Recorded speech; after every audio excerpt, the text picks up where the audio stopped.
Siamo qua con la sindaco di Ecicatena. Cosa pensa di questa serata che viene da tanti sforzi e tanti sacrifici?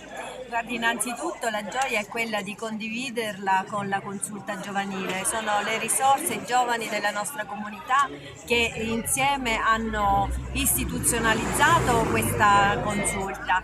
Questa è una delle uscite più importanti, loro è da un po' che ci lavorano, ci sarà musica, ci saranno cantautori, loro hanno messo l'accento su determinate problematiche legate a quello che sono gli artisti, quindi mettere in luce tutte le risorse della nostra comunità, le risorse giovanili, coloro che possono dare qualcosa alla nostra comunità. Loro sono una grande risorsa, come amministrazione noi li sosteniamo, li sosterremo, li agevoleremo in tutte quelle che sono le azioni che loro possono fare. Un'amministrazione deve contare e deve guardare all'oggi, ma deve puntare l'occhio e avere una visuale sul futuro della nostra comunità, e la consulta giovanile è il futuro.